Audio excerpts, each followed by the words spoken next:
Hey everyone, I'm Elsa Gamer, and welcome back to Malicious Fallen. We're here looking at the backstories, and this one is the Mad Queen, her valiant knights, and the great battle to save their land and their tragic end. Chapter 1, The Mad Queen.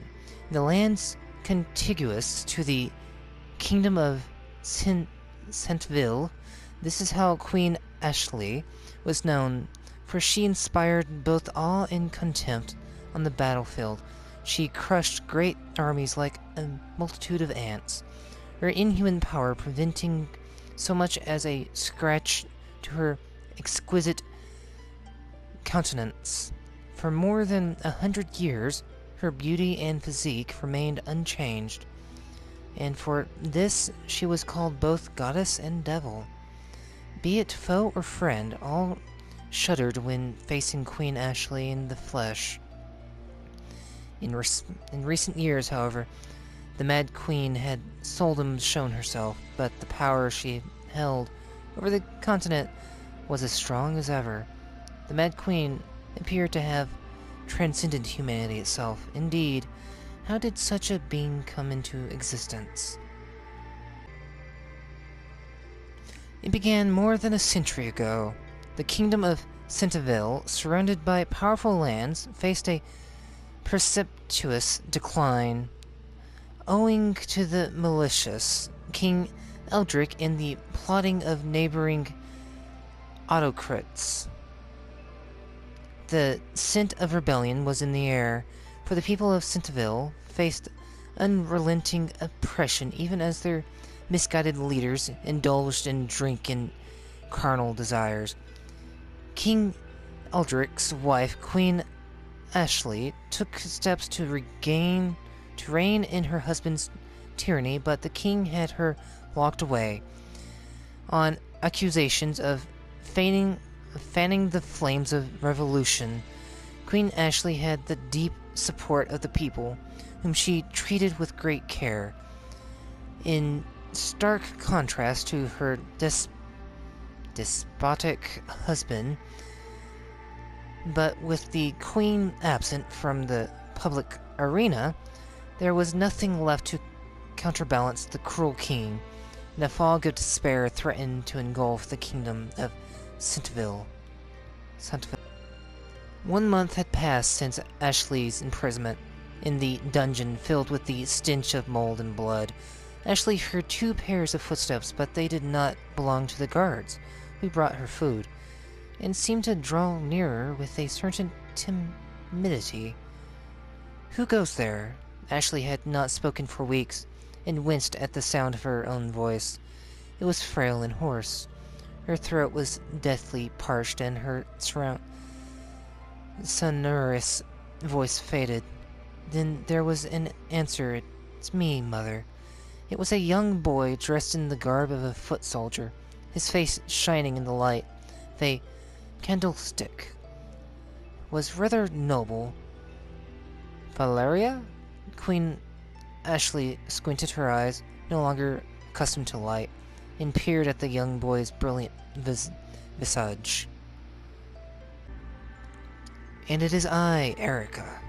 Next to the young boy, a young girl dressed fully in ragged robes kneeled down against the cell bars. "Oh, Erica, it really is you. I feared that I would not see you again alive, by the grace of God." "Mother, God has abandoned Centeville," the boy whispered in a low voice, but it echoed clearly in the dungeon. "Abandoned Centeville." "Yes, the people buckle under the weight of Father's tyranny. The counselors and generals cannot control their lust for power, and not a day passes that blood does not flow at the palace. Many of our people have fled, and we cannot defend from encroaching armies. The Ganner Empire saw the opportunity and occupies most of our land. The kingdom of Centeville is like a candle in the wind. It will extinguish in short order. That's why we came for you. With this chaos, we can run away." "Erica, no, I cannot. Turn my back on my people." would be a betrayal of my rightful duty. Nonsense. Father King Eldrick has already fled the kingdom, delivered to safety by the eastern barbarians. Valerius' confession struck a dagger into Malicious' heart. Somehow she still believed that Eldrick would stand up in arms for his people if times called for it, but now she knew that she was wrong. Be that as it may, I cannot flee from our land. I may be powerless, however. If there is but one of our people left, I shall take arms to defend our land. Ashley spoke with a tearful determination. The children's eyes met. They both somehow knew this would be their mother's reply. The silence seemed to weigh upon the darkness, and the three were nearly overcome by the gravity. Ye who are burdened by suffering, voice broke the terrible silence. Who? Erica grabbed a hold of her brother's garb and focused her eyes on the dark, but alas, no form could be sensed in the bleak blackness. Do not brood over your frailty. We shall grant thee strength to resist bane, the power of fiend of darkness, the answer to your prayers. From deep within the darkness came the low chanting of elders. Without thinking, Ashley grasped the darkness with her hand. May your hand be strong, and your heart tainted. Hearing this, Ashley's hand stopped. Tainted? Such that I would sin? Give us something that you would give your life for. Your pain, your resolve. They will grant you inhuman strength. That I would give my life for? Saying this, Ashley peered at her kin. Ugh. Then quickly shook her head. Nonsense. How could I could never. She spoke under her breath. A reply came from the darkness. Then give us your people. Those who would sacrifice themselves for you. Stop that. Mother wishes to defend our country, to protect those very people. He's right. Land is its people. Mother always told us that. She can't give them up for anything. Valeria and Erica shouted at the darkness. Now we leave Valeria Erica. Ashley picked up her withered frame and turned her back. We shall do what we can, on our own, for the people. Ashley smiled faintly when the children nodded and began walking towards the light of the outside world, knowing that she may regret ever leaving her cell to the real world, a world of war and strife. The state of Ashley's fair land was far worse than she anticipated. The once exquisite kingdom of Saintville was ravaged beyond recognition, but refusing to despair, Ashley led her people into battle, and they in turn fought for what they knew was worth fighting for. Ashley pushed back the Ganar Empire, recapturing half of their territory, but pressed on no further. The Queen knew that the kingdom was far too weakened to maintain an offensive on force of will alone. Ashley had proven herself both in battle and in domestic affairs, and with the help of her two children, who served as adjuncts, the kingdom recovered in just 6 months and was ready to launch another offensive. Saintville was steeped in hope, and those who had fled the land, terrified peasants and fearful soldiers, had begun to return. It seemed that Queen Ashley would soon be prepared to challenge the Ganar Empire a second time. Only a dark shadow was cast again. The merciless King Eldrick returned to Saintville, but with a great army of eastern barbarians in tow, and as an aggressor against his own land. The people of Saintville, their minds set on repelling the Ganar Empire were caught completely off guard by Eldric's blitzkrieg, and without the power to resist, the kingdom was pillaged and plundered terribly. Well, my exquisite little wife, you appear more beautiful than ever. Did the despair of your imprisonment grant you an inhuman beauty? Eldric smiled with an eerie wariness. Ranks of barbarians standing behind him, he stood before Ashley, who lay collapsed amongst her fallen people. Eldric touched her cheek with the tip of his great sword. She raised her bloody, blackened face and said only, "How could you?" Ashley trembled with despair and dejection.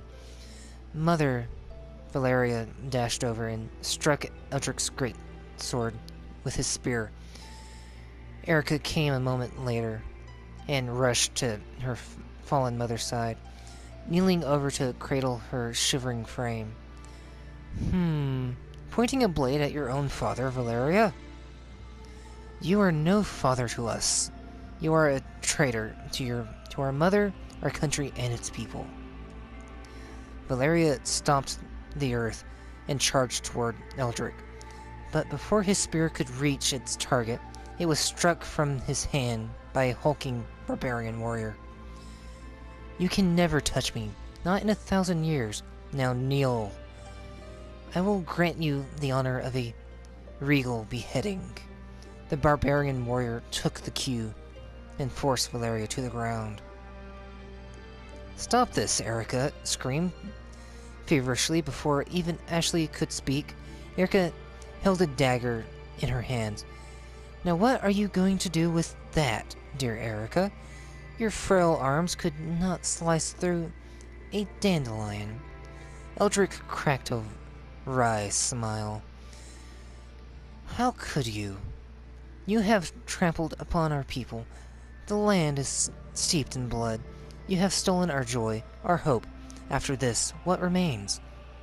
Erica, her eyes brimming with tears, spoke her mind without restraint.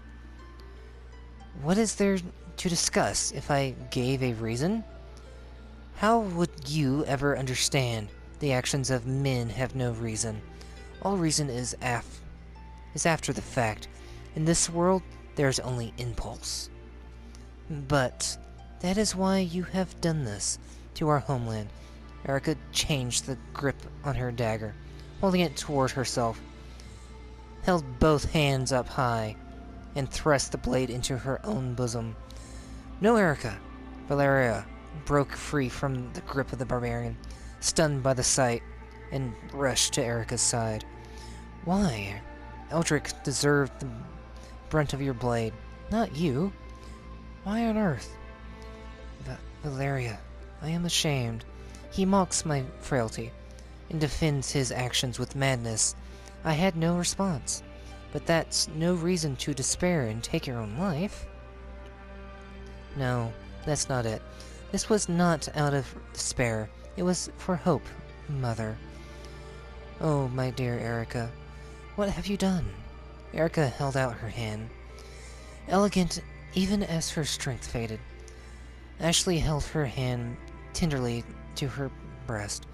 In the dungeon, the voice in the darkness spoke of the power to resist Bane. Perhaps there is still time. The flame of her vitality was fading. Erica's hand, covered in scars, drooped lifelessly. Erica, so that's why you... Whispering this, Valeria stood up, Erica's dagger in his hand. Mother, for our country, for our people, and so Erica will not be alone, please forgive me. And with these words, Valeria's resolve was clear. He thrust the dagger deep into his flesh before Ashley had a chance to stop him. The warmth of Valeria's blood rained upon Ashley's face. The long scream resounded throughout the square against the rubble and corpses. Her throat ruptured and the scream burst, The blood vessels of her throat actually became covered in the blood of Valeria, Erica, and herself. And then, from the vacanting crack in space above her, a robed elder man seemed to smear into this world. You have known pain. Do you seek strength? Do you resist bane? It was the voice that she heard from the darkness months ago. Ashley held her right hand out without thinking. A red light, redder than the blood she was covered in, appeared in her palm. I shall grant your hand strength, but once bane is driven away, you must return it to us. Is that understood? Ashley, unable to gather her thoughts, nodded as if in a trance. The next moment, the red light in Ashley's hand transformed first into a spear, then finally into a giant, dual-edged sword. Its blade shone in a shimmering red mist of blood. What on earth? That is the strength born from your pain. The great sword, Bloodfall, which can crack the earth and shatter the stars. A peerless weapon imbued with the soul of your son. The soul of your daughter is there. The elder man pointed to a silver mask in Ashley's left hand. Erica's soul isn't here. A shield which shall protect you from anything. Now, as their souls would have it, release the power you have inherited. Saying this, the elder man seemed to melt away. Valeria, Erica, somewhere deep inside, I felt that I could go on as long as I had you, even if I lost our kingdom. It was that weakness, that ego, which forced the ultimate decision upon you. You who love this great land more than any other. Ashley spoke to her fallen offspring and stood up slowly. I think we have seen quite enough, Ashley. Toss away that sword and come to my side. I cannot bear to leave your beauty alone. How dare you speak such impudence to me? There was a great flash, and Ashley brandished a sword as tall as herself. In the blink of an eye, she swung the sword in a broad, sweeping stroke. A slash of red lightning dispersing the dark clouds. The next moment, Ashley peered around and found nothing. The 7 days of guiding light. This is the name later given to Centeville's counter-offensive, guided by the light of the inhumanly powerful Queen Ashley. The people of Centeville pushed back the border of the eastern barbarians and freed territories in quick succession from the Ganar Empire. Queen Ashley, Valium fortress has been liberated. A man with giant shields on his back kneeled before Ashley.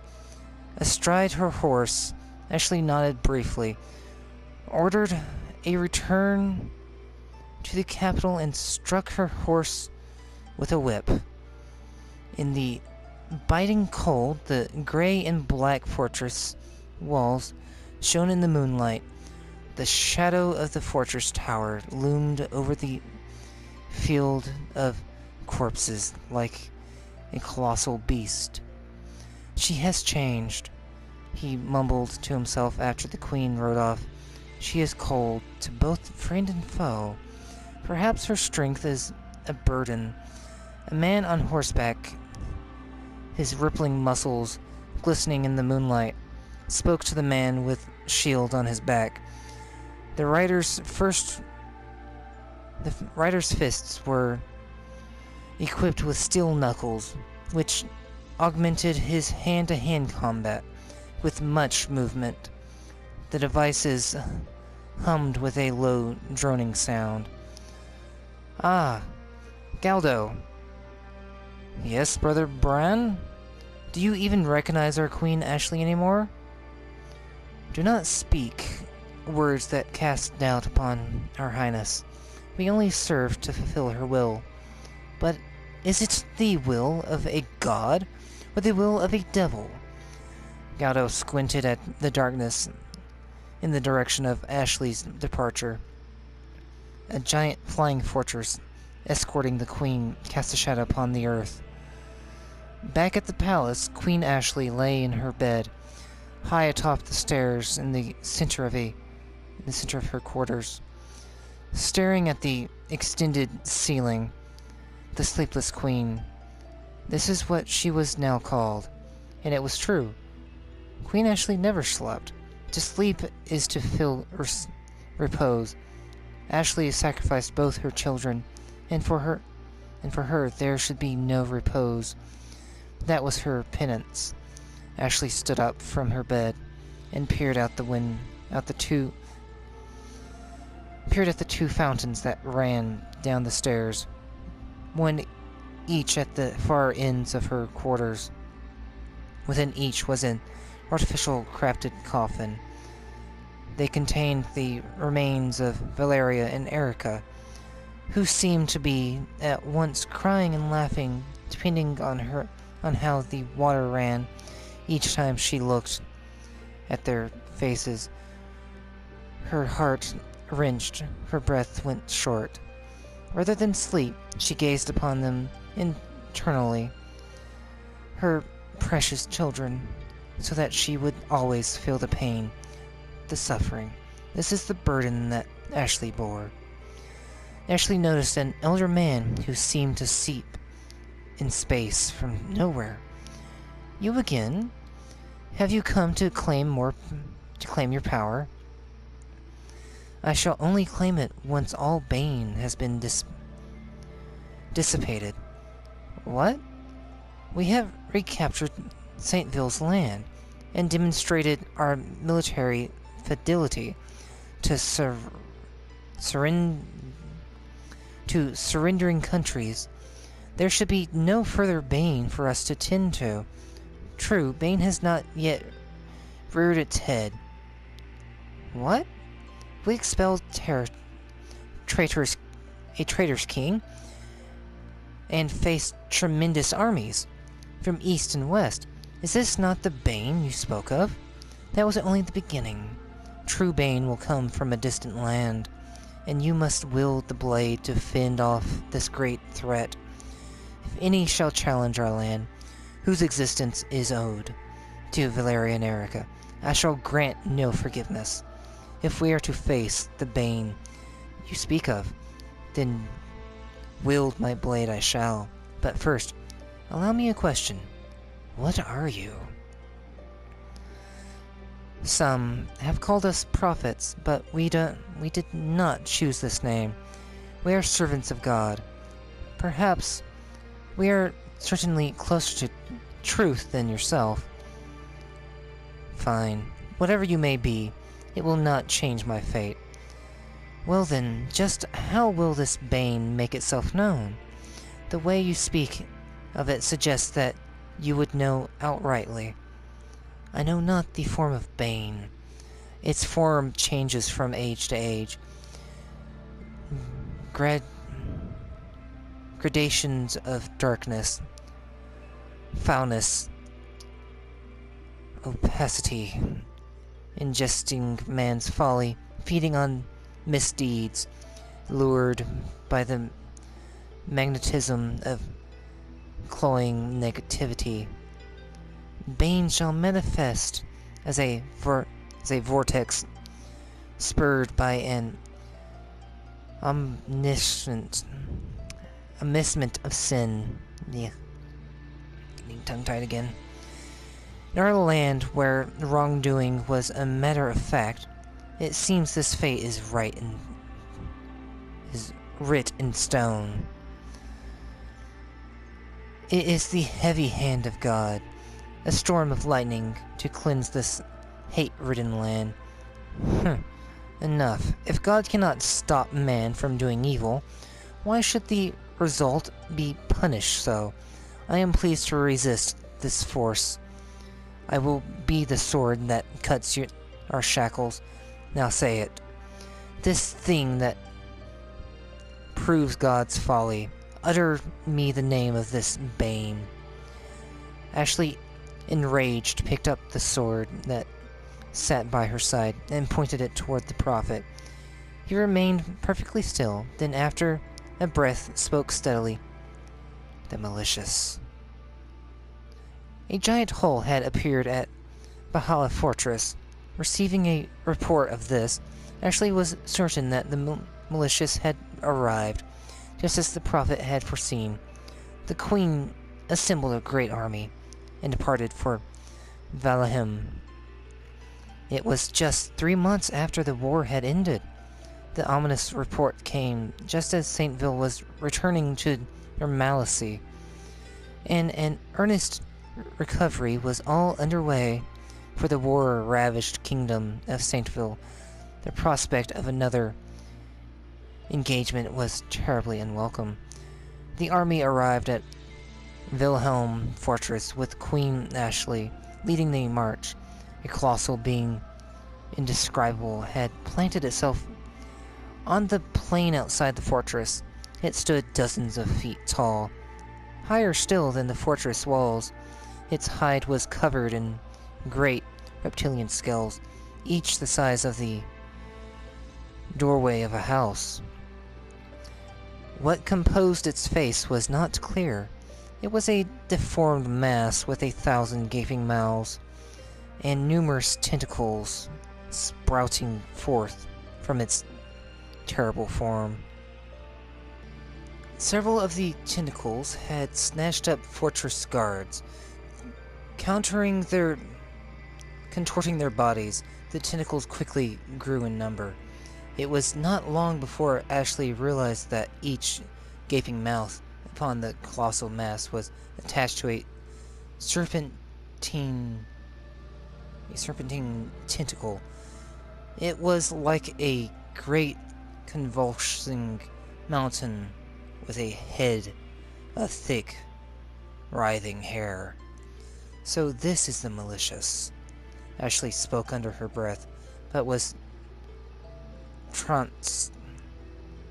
truncated by the simultaneous firing of several dozen cannons aligned on the fortress wall. After the terrifying boom came the scent of gunpowder. Direct hits, all of them. I have to hand it to Commander Travis. That was something. It was Gildo, who had trotted up to Ashley's right flank, so that the bits of their horses aligned. General Gildo, or Galdo. General Galdo. What is that on your arms? A black haze rose from Galdo's arms, which gripped the reins. Ashley felt an unease. "Forgive us, Your Highness. We brothers felt that we should share in your fate, so we acquired powers inhuman." Bran said this as he rode up along the Queen's left side, the giant shield on his back swaying back and forth. A black haze flittering from his shoulders, just like Galdo's arms. "I'm told that Travis and Carlyle have made the same decision." As he said this, Galdo pointed toward Valham Fortress. "Carlyle, your brothers, and Travis are the backbone of the Saintville army. With your dedication to the country, I can understand your sacrifice, but Carlyle is a mercenary. Why should he wish to give up his humanity for a foreign land? I suppose he was enchanted by your highness. Carlyle is a peerless master of the spear, and when he challenged you, a queen, yes, but a woman as well, he couldn't so much as make contact. His warrior's heart must have been shattered." Bran laughed as he said it. "But it was only a friendly spar. Nothing to throw one's life away over. Ashley peered at the distant fortress, which Carlyle defended. Her expression betrayed some form of emotion. A good feeling, something she thought she had all but lost. Beware, Your Highness. Once Carlyle finishes this campaign, he'll surely put his newfound strength to the test, in a duel challenging you. That will be a sight to see, a brilliant victory celebration. There will be fine drink for sure. Right, Brother Brown? Now we go to face this Malicious that was descended upon Saintville. Our inhuman strength will annihilate this menace. Ashley aimed Bloodfall toward the Malicious and spurred her horse. Bran and Galdo followed after, and the Saintville army became a giant beast marching forward. The battle stretched from day into night. The thick black sky offered not a hint of light. The only beacons in sight were the sparse bonfires lined upon the fortress walls. The wavering red flames hinted at the mountainous mass coating the plain. It lay amidst countless bodies of the fallen, slaughtered in manners unimaginable. There was no movement. A blanket of silence had been lain upon all. The passage of time was only indicated by the flittering flames. Am I alive? So Ashley muttered, collapsed atop several inert tentacles. It would seem so. My unworthy brother Galdo as well. Bran, who had shielded Ashley through the entire battle, spoke from her side. Travis has left us, the fool charging at the Malicious with a cannon on his back. Galdo spoke bitterly, clashing his fists together. But if it were not for that bullseye hit, we may not be here. The man spoke as he limped over, leaning against his spear. Carlyle, have you lost your right leg? Carlyle plopped his load down and answered Ashley's question with a wry smile. It was not lost. I used it as bait to lure a certain ugly beast, and I was looking forward to our rematch. Splendid. From the darkness above the heads of the four of them came a voice. You again. You've quelled your Malicious. I hope you are satisfied. Ashley spoke toward the darkness. Indeed.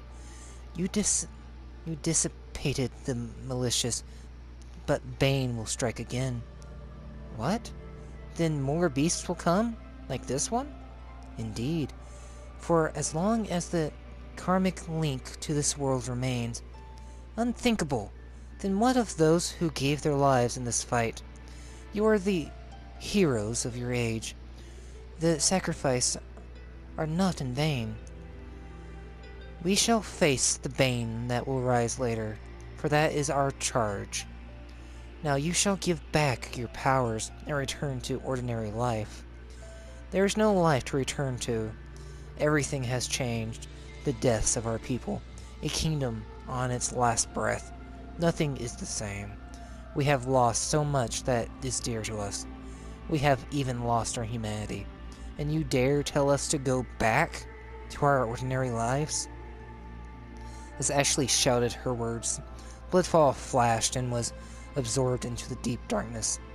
The blinding red bolts that sparked from Bloodfall died down, and Bran was the first to speak.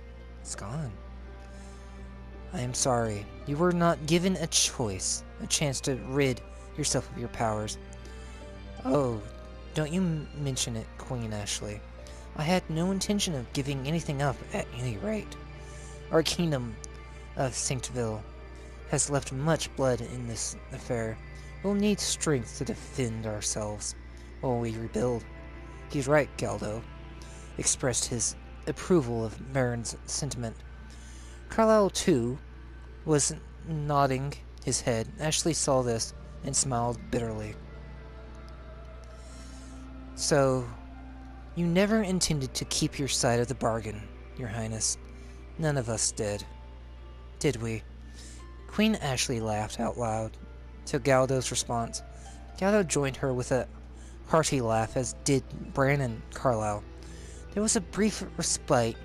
The eastern sky cleared, and the four warriors had a short repose before a harsh reality would descend upon them.